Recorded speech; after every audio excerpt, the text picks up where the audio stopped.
I'd like to thank you for joining us. And with that, I also have a few more housekeeping rules. A note about audio: you can only use one audio method, meaning you cannot use both your computer audio and phone. So if you're getting feedback, make sure you're only using one of those.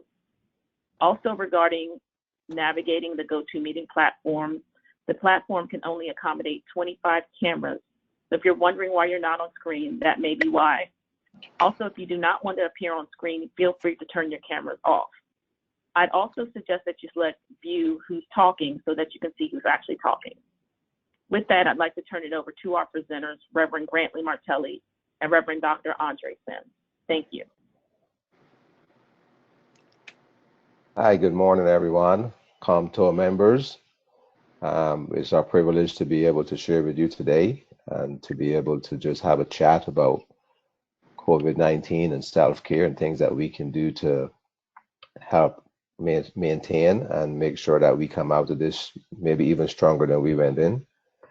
My name is Grantley Martelly, and I am an associate pastor in Kent, Washington. I'm also the regional director for Triunity Incorporated, which is a engineering, project management and construction management consulting firm based in Denver, minority owned. Our founders are COMTOR members, and so we're very active in COMTOR. I'll let Dr. Sims introduce himself. Hey everybody, it's Dr. Sims here. I'm in Federal Way, Washington, and we started a trucking logistics company about 3 years ago with Amazon expanding and growing in the Seattle Metroplex, and it's been a blast. We are 98% Black and brown in our employment, and we are experiencing COVID-19 challenges with our distribution, which is exactly why I'm on this call. I've been looking to Brother Grantley here to help me navigate what self-care looks like, not just from a personal family perspective, but also from a business logistics perspective. So looking forward to our dialogue, looking forward to even learning from you once the Q&A begins, listening to the things that you've learned or that you're experiencing. That would be helpful to all. So thank you very much for having us. Thank you. So the objectives for our webinar today, basically 4. Self-care is critical to success in professional development. If our businesses and our agencies or departments are basically a reflection of who we are.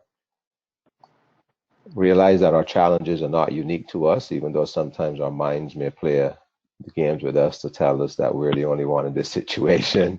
To remind us that there are hundreds of people, maybe even in this COVID-19 case, millions of people in the same situation or similar. Decide to change your work-life balance. And then we want to end with 6 actions that we believe could be implemented right away to help with self-care.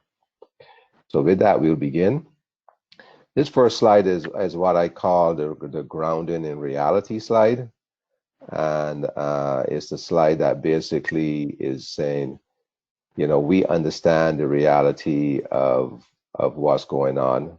We understand the reality of the industry. We understand, as Dr. Sims and I have shared, we are professionals in this industry, as you are. We're not just ministers. We are actually practicing it. We're going to companies that are experienced in contracting and how to manage people. Dr. Sims can share about his company's realities. But the fact is that some organizations will fail and some will have major setbacks, whether it's an agency or a business, it will have those setbacks. We accept it, and then we look to how we can make changes. Dr. Sims, you want to add anything? Yeah, I was just sharing with Grantley the other day that so Amazon has what they call an early bird route. It's like a graveyard route. They have what they call a night owl route, which begins after business hours. And they have so much business. They have 8 different trucking brokers for that year round. Their peak season ended on April 1st. And this is what they call their slow season. Unfortunately, the slow season has slowed down so much that they have cut the number of their brokers from 8 down to 4. And they have changed their, of course, safety and health requirements to enter into the dock by placing plexiglass at the driver entrance with 3 holes in the plexiglass about the size of golf balls. And you lean your head toward the plexiglass and they take your temperature. If your temperature is 99.5 or higher, you are not allowed to enter into the warehouse and you cannot make a delivery. And so between the reduced brokerage and the health mandate, they've lost 31 distributors in the last 30 days. So it's, again, this is just a very relevant, real ordeal. Normally, with our trucking company, we only deliver Amazon during their peak season, August through March, and then we start delivering ice for Ready Ice, the largest ice distributing company in the United States, April 1st through August 30th. And Ready Ice lost their 2 largest contracts with the airport and Microsoft, and so they aren't hiring any distributors. They normally have 4, and they are hiring 0. So when Grantley says that the new normal could be the possibility of losing one's business, that's very real. It's very practical. At least here in the Pacific Northwest, there's a lot happening in logistics that require you to make adjustments if you're going to maintain some semblance of normal for your finances. So just a part of that that portion of life that keeps you prayerful. So some things will never be the same again. We accept that. We don't know what that's going to be, but we can be pretty sure that things will never go back to normal. There'll be a new normal. So what do? We can be paralyzed or we cannot be paralyzed. And we suggest not be paralyzed and 4 different options. We can fight, and we all need to fight to preserve our businesses and our jobs and our family and our income. We need to find ways to do that the best we can. It's okay to cry. To the reality, crying is sometimes good. Helps us be able to reground and see where we are. We accept the fact that things will change, but that doesn't mean that we have to be destroyed in the change. We can find a way to rise out of the ashes if we be creative and prayerful and pay attention to what's going on. And then look at our options. What are the options that we now have? It may not be the same options that we had 2 months ago, 3 months ago, 6 months ago, but are there new options that we can look at and that we can be a part of? We've come up with this acronym that we call HEAD. Are there processes or problems that I can head off? So as we look at this new normal and we try to evaluate what are we going to do, how are we going to refocus, how are we going to save our businesses, save our agencies. Many agencies have lost 85, 95% of their ridership and significant amount of revenue from sales tax. One of the questions we can ask ourselves is, what are the things that we can put on hold and pick up later? So we're trying to clear our plate so that we as leaders can focus on how we maintain our businesses. What are you talking about? Yeah, if you can mute your phones, that would be really great, please. So what are things that we can place on hold and pick up later? Maybe everything doesn't have to be done right now. And there are many things that can't be done right now because we're holed up in our homes. Eliminate. Are there things that we can eliminate? Crises are good times to look at our lives and say, am I doing things that I shouldn't be doing? And maybe this is a good time to eliminate them, or maybe even eliminate some people who may be hindrances to you and your businesses and your personal life, and just this may be a good chance to refocus those things. And then are there things that we can automate? Are there technological solutions that we can automate, things that we can take off of our plate every day and use technology to help those processes? Or And then finally, delegate. Can we delegate these things to other people? That serves two purposes. One of it gets off of our plate. And the second reason, it helps us to create our bench, our second line, our succession plan. If we can begin to train people right now to do some of these things. Dr. Sims? Yeah, I think in our particular case, the delegate is probably the most prominent portion of that acrostic for us. We have guys that have the ability to drive 26-foot box truck without a CDL, but they haven't had enough road work and enough practice. And normally the trucks stay out so often and they're so busy, slowing down for someone to get training is a challenge. And plus you have guys that want to work extra to make extra money. They don't want their truck on hold to train. So I think, again, taking advantage of the opportunity to, it's not just delegate, but there's also an opportunity to mentor slash train,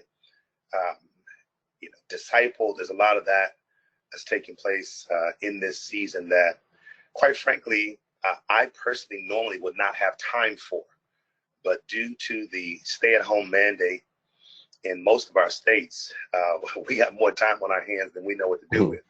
And so we're taking advantage of that, and it's proving very beneficial. We're creating a second and a third tier of drivers so that when things move forward, and we're believing that they will for everyone in a positive vein, we're going to be better off in the future than we have been in the past.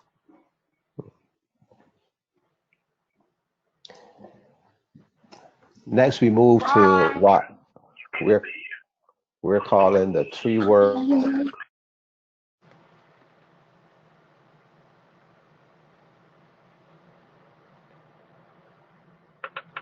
through a workout.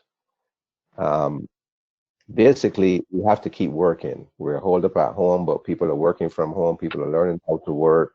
We're learning how to use technology to work. We're learning tools that we haven't used before.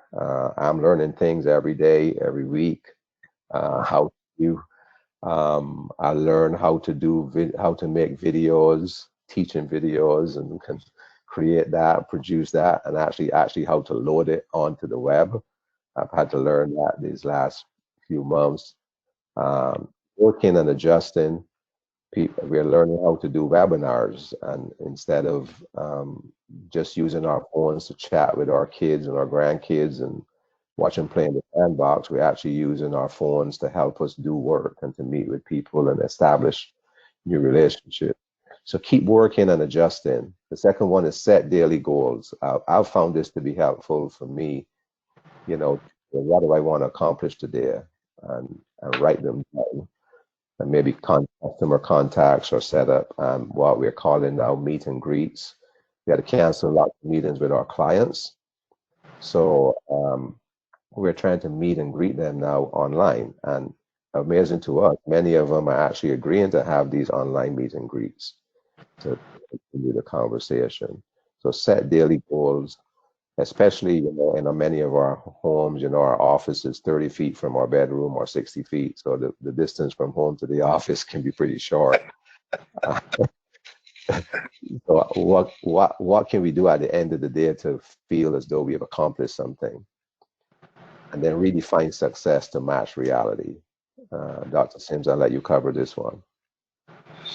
Yeah, so when it has this whole idea of what is success, I think, again, just dealing with some of the logistics, you have this idea of altering the number of routes that you can actually accomplish, and recognizing that whatever that new number is, as Grantley has stated, when you set these new daily goals, that new number becomes the objective to actually fulfill what it means to stay afloat. My father used to use the phrase, anything blank. And so I know there was someone else talking, but yeah, my father used to use the phrase, anything beats a blank.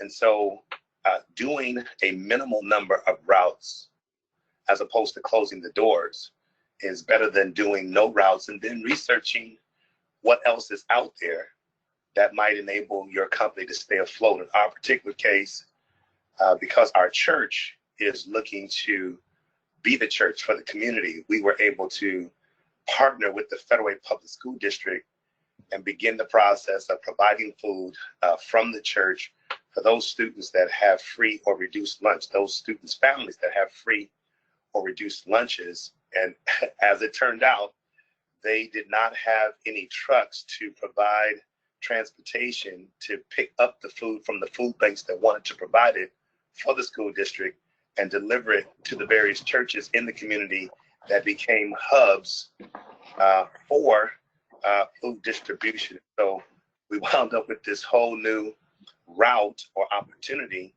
that we weren't sure where to find, but because we were still looking and still moving forward, it became a part of our success measured in this COVID season. So the opportunity to redefine success to match the reality is a great opportunity for many of us as business leaders and as leaders in organizations. We may not fully understand the reality right now. However, we can adjust. Getting back to the first point, we can adjust the reality as we get to know it to meet the challenges that we are facing. One of the worst things we can do is to get stuck in a rut and just see it as a failure rather than an opportunity. It looks like my video is stuck, but can you still hear me? Yes. Okay. The next one is work through. The second W, work through. There's challenges that we will all face. We're all working from home. Sometimes at home it's the husband, it's the spouse and the husband and the wife or the spouse. Children are at home. Maybe college kids are at home, and we're all trying to make the home now a workplace or a classroom or a college campus. And sometimes we can have conflict because we have so many things going on in the space that was used for other things. We may have challenges that arise with our work associates simply because working online or on video or on email, sometimes things can be misconstrued because that personal touch is not there, that personal, the dynamics that goes on in a place where we're together is not there, so we can misinterpret what somebody may write or what somebody may say on the camera and cause conflicts. So when we realize that we have conflicts arising, what can we do to resolve those as soon as possible so that they don't become another crisis that we have to deal with on top of the COVID crisis, on top of the business crisis, on top of the agency crisis? Now we have another crisis. So our admonishment is don't let the personal crises outlast the coronavirus crisis. Yeah. Deal with them as soon as possible. Yeah, I love this particular slide only because I'm a people person. I'm a communicator by trade as a pastor, and so not having that personal interaction is a challenge to work through. However, even live streaming, this idea of getting up to speed, becoming technically savvy to some extent, has been a lot more work than I would have ever have anticipated. Most people, when they were told they were going to go home or be required to stay at home, they were looking forward to leaving the workplace and not having to take an hour commute one way or whatever the case might be. In my particular case, there is more work with Zoom meetings and Zoom Bible studies and Zoom staff meetings, Zoom board meetings, Zoom community meetings with city leadership, the mayor and the superintendent of schools and so on and so forth. And formerly, we just didn't have to work that hard to connect. And so, but we're working through it. We're working through it. But personally, I'm ready to come back to the office. and not Yeah. have to be up to speed on my iPad, on social media, or any of those other vehicles that we have to use in this COVID season to maintain connection.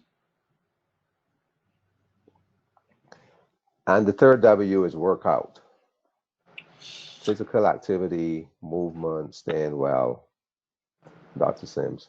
Yeah, so the workout piece, I have an ACE, American Council on Exercise certification, spent time personal training for 7 years, specifically living in Nashville, Tennessee, for the Warner Brothers label.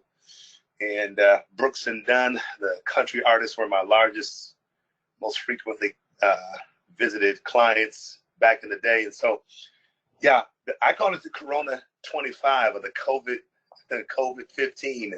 A lot of folks gaining a lot of weight, sitting at the house and eating everything that's not nailed down because you're bored, so you eat, or you're trying to cope with this new normal, so you eat, or you are frustrated or sad, so you eat, or excited and happy. There's a lot of reasons why we grab a bag of chips or grab a soda, whatever the case might be. So we just wanted to throw out a couple of ideas that you might be able to practice while you're at home, so that you can avoid the Corona 25 or the COVID 15, whatever the case might be.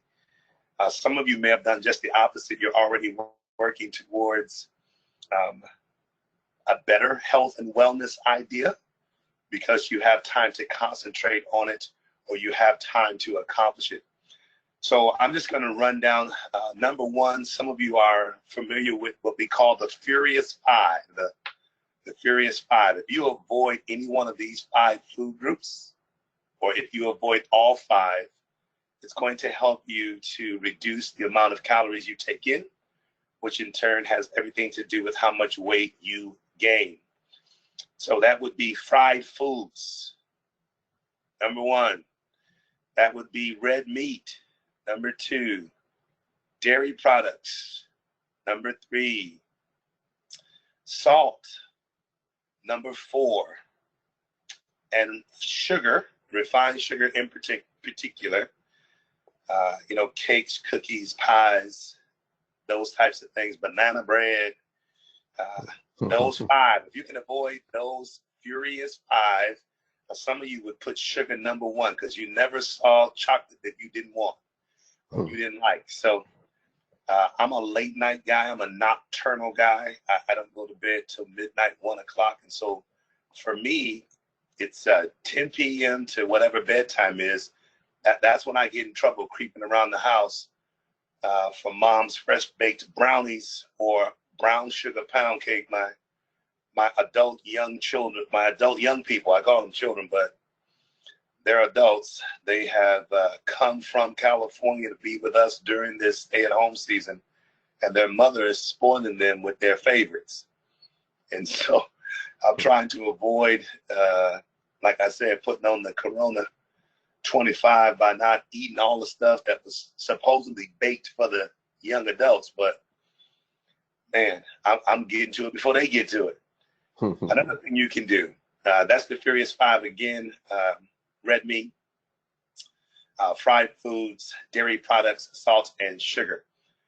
Some of you very familiar with the latest craze of the keto diet. The keto diet, in short, keto boils down to 2 food groups only: any kind of meat, any kind of vegetable. Any kind of meat, any kind of vegetable. You would have to avoid everything else. No flour, white or wheat, no bread, no pasta, no complex carbohydrates, no simple carbohydrates, no sugar drinks, water, meat of any kind, vegetables of any kind, all grilled, all baked, all broiled, no fried. The keto diet, that's a second means by which to make sure that you can reduce calories in this stay-at-home season. And then, of course, the third thing is exercise.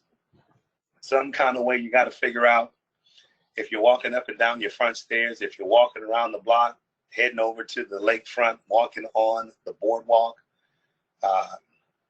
pulling up a link for a Zumba class or yoga, on your YouTube screen, doing your own home CrossFit using trash bags or clothes, laundry hampers for weights.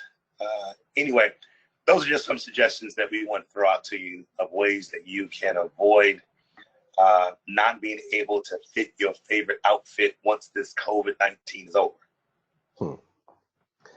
So one of the things I found for me is really important is staying fit and trying to keep moving. I've got my watch set that every 2 hours it just reminds me, it buzzes and say move. If I don't move around enough, it reminds me to say move, get up and walk around. My back tells me that many times too. I've got friends who walk up and down the stairs in their house. They're telling me to get exercise. We talked about setting goals earlier for each day. I set my goal each 3 times a week, at least 3 times a week during the week and sometimes on Saturdays at 4:30 in the afternoon to stop and exercise. And I've got a group of friends who get on Zoom and we put our computers and our iPads in our garages or inside our apartments and we work out for 40, 45 minutes. I love Encourage each other, put music on in the background. I love reggae and I love calypso, so I have my reggae and calypso going, and I'm just trying to keep my body fit and keep me moving. Or set goals for exercise on my bicycle. You know, I try to, when it's warm here, try to get in 25 miles or so, just try to keep my body moving. And I found that that's really helpful, not just physically, but it helps to clear the mind and release us from some of these things. One of the struggles I've found, and maybe you have found it too, is that because the office and the kitchen and the bedroom and the workout room are now all 30, 40 feet apart, sometimes it gets hard at the end of the day to know when to stop. And I try to set a hard stop time for myself as well, from the office work, from the calls, from the emails, and said after this time I'm not doing it unless it's an emergency, so that I give my brain time to rest and my body time to rest and do other things. So those are the 3 works: work, work through, and work out. And then the last topic we want to touch on before we get to the six practical takeaways is spiritual and psychological aspects that may be coming into play as people are home, locked in place, sheltering in place, working from home, taking care of your children from home, worshiping from home, buying from home, selling from home. Some of the things that could begin to impact us spiritually and psychologically. Yeah, from a psychology standpoint, I've been with Southtown Counseling and Consulting for the last 14 years. There are only 2 African-American males on the King County Psychology Today website, myself and one other African-American male. And so one of the ideas surrounding this COVID stay-at-home season is to take the time to actually have conversation with those in your household, ideally, of course, immediate family first. And some of that conversation is oriented around the positive things that have occurred in the tenure of your relationship. So if it's father-son relationship, as for instance, our son is 28 years old, and he grew up as a PK, right, a pastor's kid. And, I've unfortunately and fortunately discovered some things that he had to walk through as a result of growing up as our son that I didn't even know about when he was living with us prior to leaving to go off to college, because he believed that telling his dad meant that his dad was going to confront somebody or talk to somebody, quote unquote, potentially have intense fellowship with some, Christians don't argue, they only have intense fellowship. So he was going to have an intense fellowship session with somebody. So he kept it to himself. He's somewhat introverted, great kid, got great success, but he's very quiet. And so, but it's been very healing for him to be able to share with his mom and his dad some of the things that he learned how to overcome on his own, or to talk to some of his teachers or professors in college, talk to some of his mentors that have walked him through some of the organizations that he chose to align himself with. And the same is true of our daughter, who's 24. The same thing is true of my wife's sister, who is staying with us. She's a single adult female, of course, and lives by herself. And so she wanted to be with family during this COVID season. And just listening to her talk about some of the choices that she's made as an adult, and actually just not taking the time to share some of the things that she's excited about that have worked out for her, that she was hoping and praying would develop, and what kind of success she's had, and not feel as though she's boasting or bragging. So in short, we're so busy, or have historically been so busy, as Americans, as capitalists, as entrepreneurs, as board members, leaders of organizations, and those who have influence, we tend not to necessarily work on personal development and or take the time to actually have meaningful dialogue with individuals who we have in our circle, who believe they know us, we believe we know them, but dialogue that takes more than 10 or 15 minutes, that's deeper than the latest basketball or baseball score, or latest CNN, Fox News report on current political crisis, doesn't take place often enough.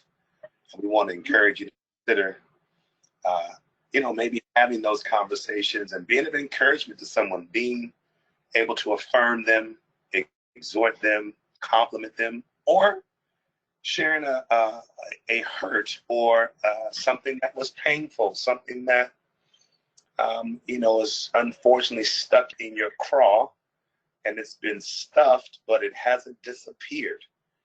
And you don't want it to reappear in the wrong place at the wrong time. And maybe this is the season that you take the time to get that off your chest and believe for positive things. On the spiritual side, a lot of different people go to a lot of sources, and just in my own personal case, once upon a time, I enjoyed memorizing scripture, and I would take the time to do it. It was a spiritual discipline I would use to help me in my known areas of weakness. This is entitled, "No One Will Take Care of You Better Than You." I know my own kryptonite, as it were. I know my tendency, my personal propensity to go left of center, as it were. And so, finding Bible passages, in my particular case, you might, need to look in the Quran. You might be a New World Translation individual, the Book of Mormon. But for me, I have searched the scriptures for many years of my life as a born-again believer, and the discipline of memorizing scripture is something that I have gotten away from, let get away from me, not maintained, so that when I do face temptation, when I do face needing to make right choices, I actually have a ready-made arsenal hidden in my heart.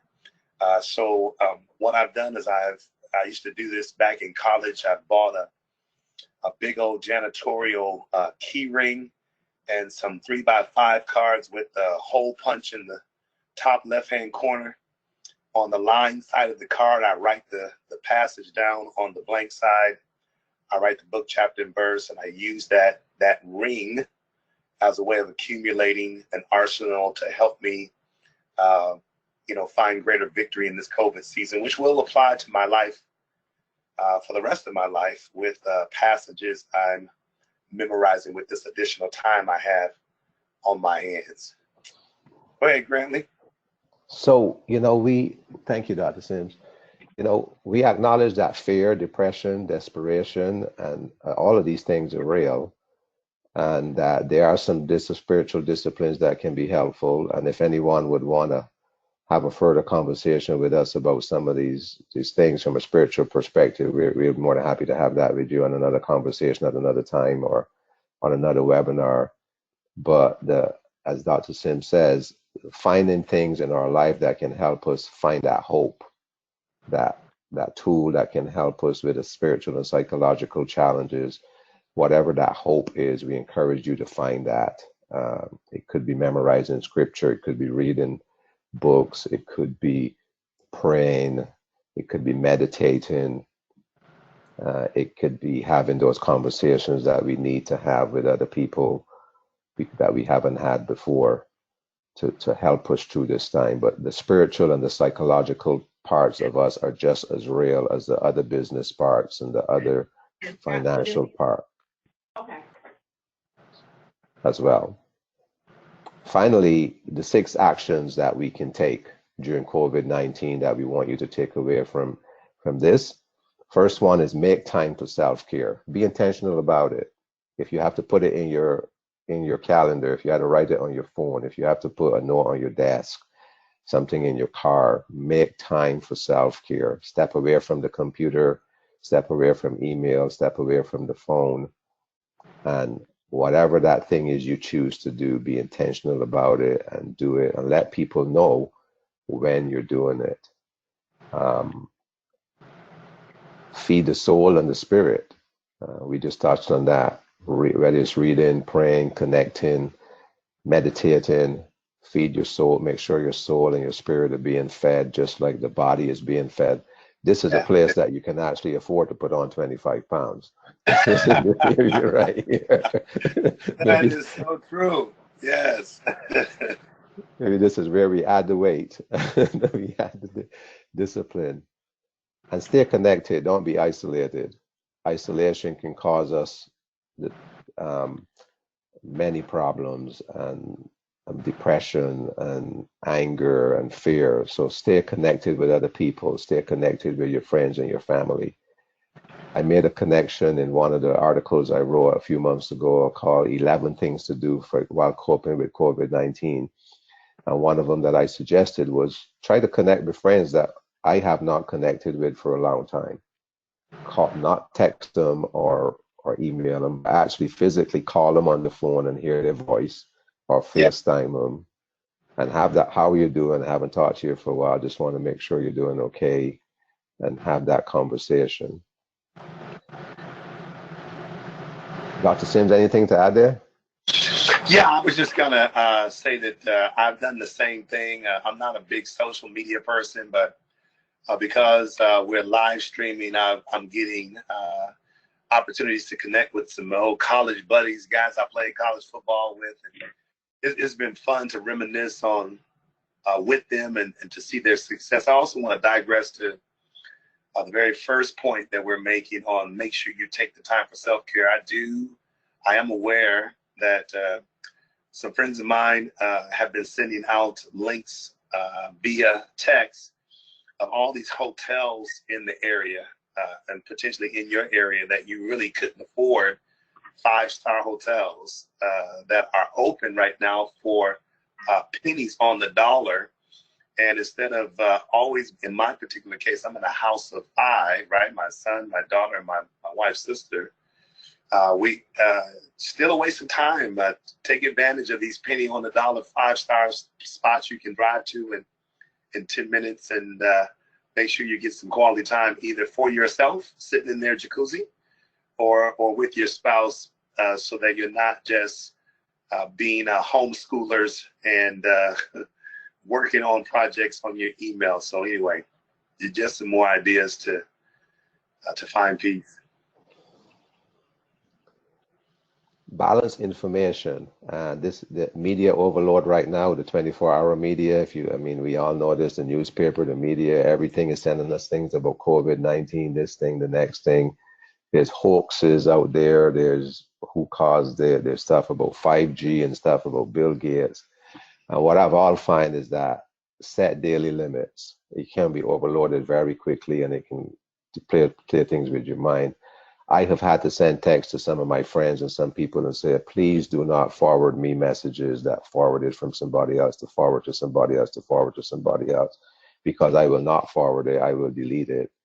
And I'm more than happy to have a conversation with you if you want to talk to me about anything that's on your mind and share but please do not forward me things to be forwarded. I don't want to be blessed by forwarding messages to 20 people. I am already blessed.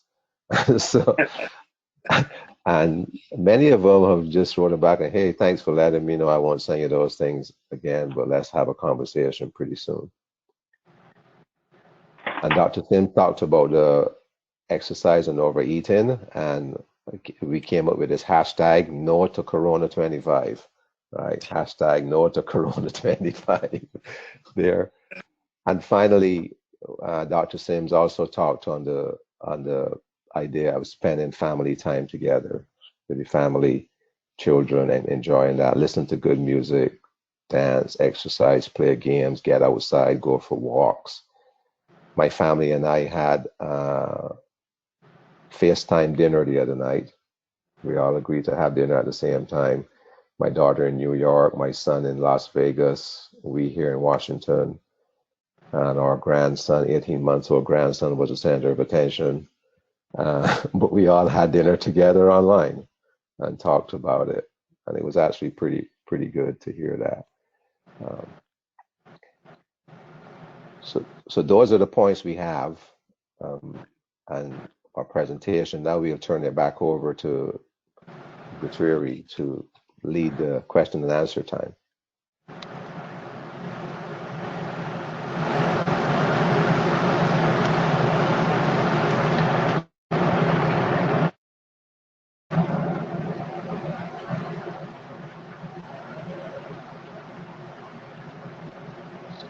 So if there are any questions and answers that you would like to ask, you can either write them in the comment box, or if you have a clear connection and you want to unmute your mic and ask the question, we'll try to answer it for you.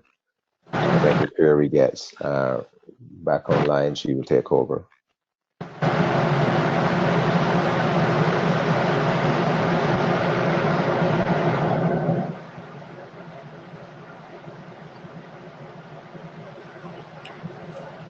Any questions or comments?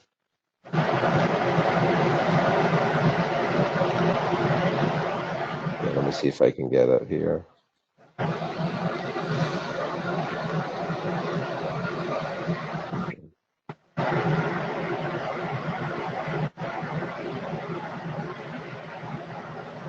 Dante, are you there?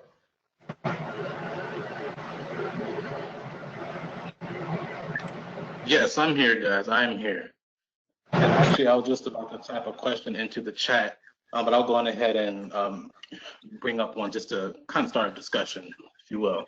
So one of my questions is, what would you say would be the best advice to push through this COVID-19 era? I mean, I know it's a broad question, but I know everyone in a situation across the globe are in different situations, and we're in different positions professionally. We may work in retail, we may be a bus driver, you know, we could work for an agency. So what would you say a big takeaway from the viewer's perspective of this presentation of how we can all cope and get through this together? How you pick that, Andre? Yeah, I think that, again, Dante, I think the challenge is not allowing this transition to become overwhelming, for it to become all-consuming, for it to become the only point of focus, as it were. There's a lot of ways to adjust and amend and alter what we do. Recreationally speaking, professionally speaking, with our family. And we just want to be innovative and creative to remain hopeful, to remain encouraged, to recognize that this too will pass. No one is saying that we will suffer Corona indefinitely, at least not in the stay-at-home phase. So instead of becoming isolated, as Grantley communicated, instead of becoming stressed or overwhelmed or becoming anxious about what's not happening, begin to focus on how to take advantage of what doors are still open. In what ways can we remain encouraged, And what new things are we going to be able to use in a positive way as a result of having to become innovative and creative during this season? Understood. Yeah, thank you for that feedback. You know, again, it's a very tough time for many people and their families. And, you know, we just want to make sure that we are providing valuable information, you know, our members can take away, you know, and you guys have done that. So I thank you for taking my question. I appreciate it. Someone wrote a question, what are some ways to set boundaries with our managers and co-workers? There are a number of things we can do. One of the things that I've done, like I said, is I have set a certain parts of the day that I've communicated that I will not be available. Right. A lot of times that exercise time, that time in the afternoons or the night times where I say I'm switching off, and unless it's an emergency or something critical, then it will wait until tomorrow. I have always been of the opinion that just because you send me an email doesn't obligate me to respond within 5 minutes. And so therefore, setting times to respond to emails, setting times to respond to questions so that people can know what your limits are, your coworkers. I've found that sometimes the more we try to be ultra responsive, the more people begin to expect that of us. So then you have people saying, well, I sent you an email 10 minutes ago. Why weren't you, why didn't you respond? So how do we balance that time for balance? And then another thing that I do is I set Sundays aside to be my time to reconnect, to refresh. And again, if it's not an emergency, I don't even check my email. I tell my coworkers and my managers, if you need to get a hold of me on a Sunday, the best way to do that is to text me, because I will not be on email. I will not be on any of those things. And if it's an emergency, we can deal with it. So by setting those boundaries, I find that people have been very respectful of those. And if there's something that needs to come up, they will say to me, well, Grantley, we really need to do this, or can we do it on Sunday at Sunday night, or can we do it on Saturday, because we need to get it done. And I'm more than happy to do that. And that's because they're not doing it every week. They're doing it maybe once every 3-4 months or something like that. Hope that helps. Yeah, another question, Grantley, referencing the possibility of acquiring professional help for anxiety and or personal trouble, or being troubled personally, maybe emotionally. And so as a person in that industry, I do know that many clinicians, including myself, I have an appointment today at 1:30 and I have one today at 3 o'clock. Many professionals or clinicians are using Zoom meetings and taking on, for lack of a better phrase, new clients who may not have a quote unquote DSM mental disorder or mental health issue, but just want to receive a professional opinion about some of the things they're trying to massage during this season, whether it's as a result of self-discovery or something that in these family meetings or meetings with coworkers has been made known or revealed or communicated, and you're not sure where these people are coming from. You're not sure why they see this in your character, or they're suggesting that here's something that they've noticed about you. And instead of being subject to their unprofessional opinion only, there is wisdom for sure in reaching out to potentially receive professional help. And it's better to take help or place yourself in a position to receive it and decide whether or not it's something you need, than to not place yourself in that position at all and to self-diagnose with no confirmation professionally as to whether or not there's anything that you actually need to address.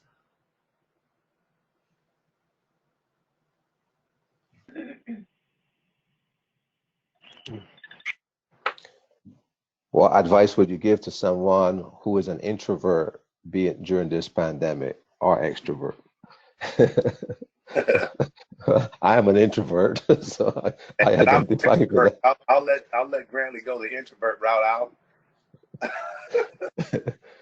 I am an introvert by nature. I have learned how to develop my extrovert qualities when I need to do them.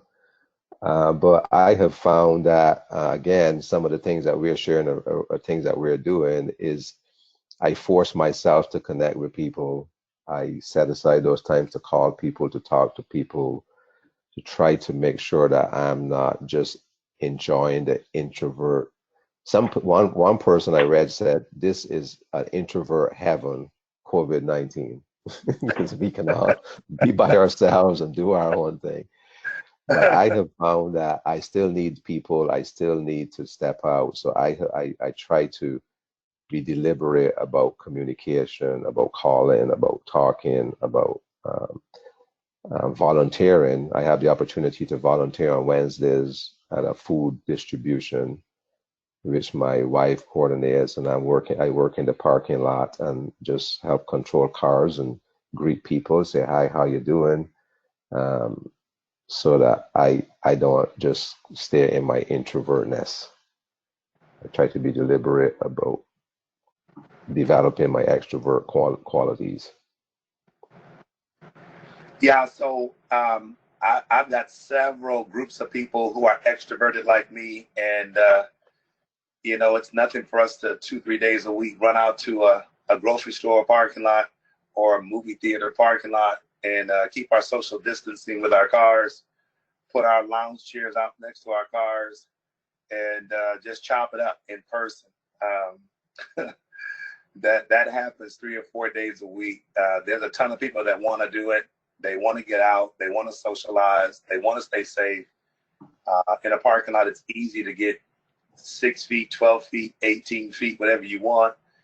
And it's proved very healthy for those of us. And it keeps my family from having me try to force them to put a puzzle together or play black card revoked or whatever other family feud. You know, they get tired of trying to organize everybody come together because I want to be around people and talk. So anyway, yeah, getting out and getting with others who are wired like yourself has worked wonders for me. Good afternoon, Reverend Martelly and Dr. Sims. My name is Eric Hill, and I'm on the East Coast, so good afternoon. Good afternoon. Thank you. First, I want to thank Compton for putting this forum together as well as the one last week. I see it as part of how we are adapting, not only in our daily lives, but professionally, how we are adapting to this new normal. So these types of forums, I think, are enriching, and for all the reasons you've already discussed, because many of us are no longer connected with, the people that we work with physically, but through technology, we've been able to connect with them. So again, thank Compto and thank you for participating in this type of forum, because it's part of how we are evolving and how we're going to have to now manage our times in our professional lives. I wanted to just get to a more fundamental question. How do you see what we are experiencing now and what may happen in the future affecting the transportation industry? If you could just talk a little bit about that. Just wanted to get your thoughts on it.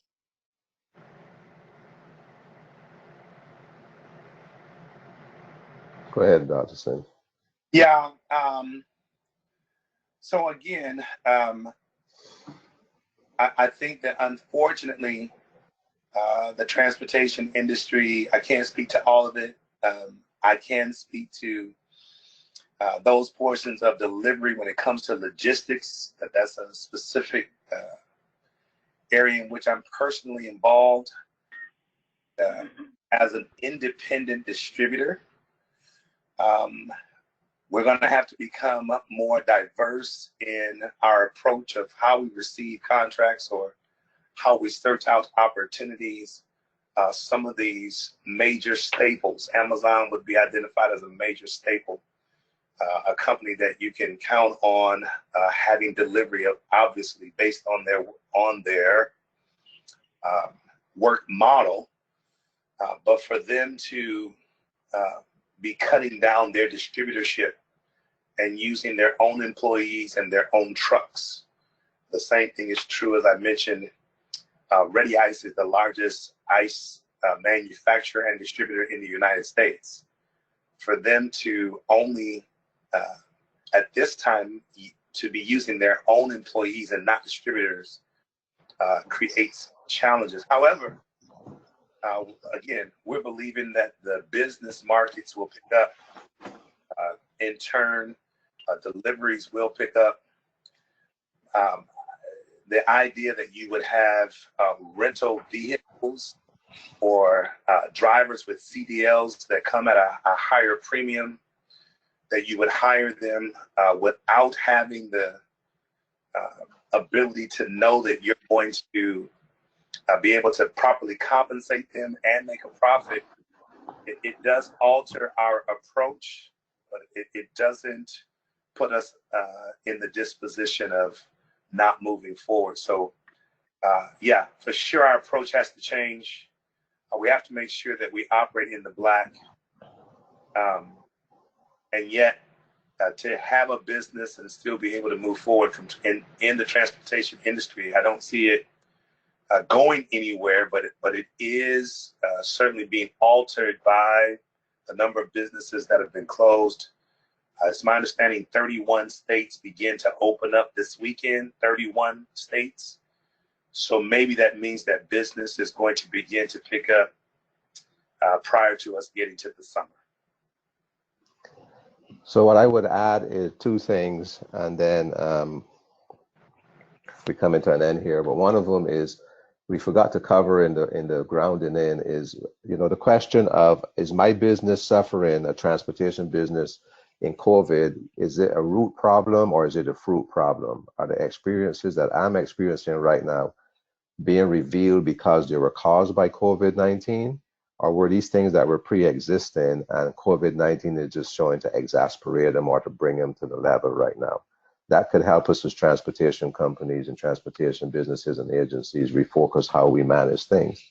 But the other thing, I see some other things coming about too, Eric, is how we design and build transportation, talking specifically now public transportation and rail and buses and trains and airports and that stuff. How do we build, how we design and build now, be more space conscious, be more cleaning conscious, be more conscious about the materials that we use so that they can be better designed for cleaning, for spacing, for people to be able to still be, who are still social distancing conscious, cleaning better, how we market and how we sell our services. I see the transportation industry, public transportation industry, you know, going more to mobile ticketing, less resistance to inclusion of technology in our systems so that we don't have so much hand-to-hand transfer of materials.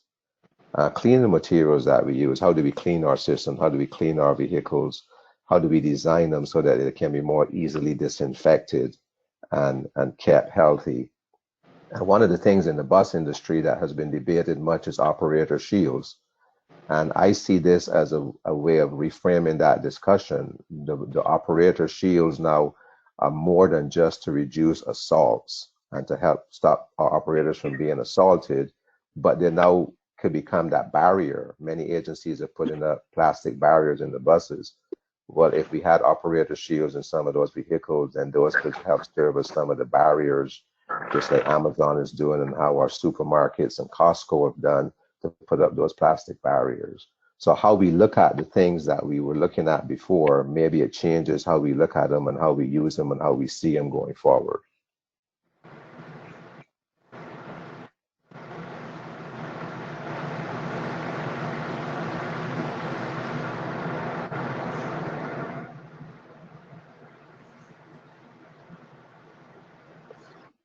So it's 10 o'clock right now, so I think we've reached the end of our time. Yes, it was very good, Grantley. I sure appreciate your insight and your wisdom, brother. Thank you for connecting with us and allowing me to participate. Thank you, Comto, for inviting us, and thank you for this opportunity. Thank you, everyone, for joining in.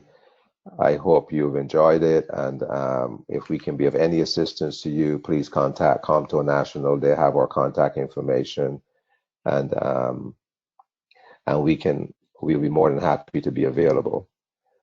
From a follow-up email with a link to the recording will be sent out. A post-event survey will also be emailed to all the participants. And a schedule of Comtour webinars coming up. Webinars can be found on the Comtour National website. Thanks again. Thank you, Kutriri. Thank you, Dante. And everybody have a great day. Thank you, Dr. Sims. I'm told. Thank you very much. No problem. Mr. Martelli and Dr. Sims, thank you again for having this webinar with us. We really appreciate the content and the valuable information that you have shared with our members. I'm sure a lot of us can take a lot away from this. So again, we thank you for your participation in hosting this webinar with us. Thank you again. Thank you. Nice to meet you, Dante Gutrieri. Thank you. Have a good day. Stay safe. You as well. Thank you, guys. Take care.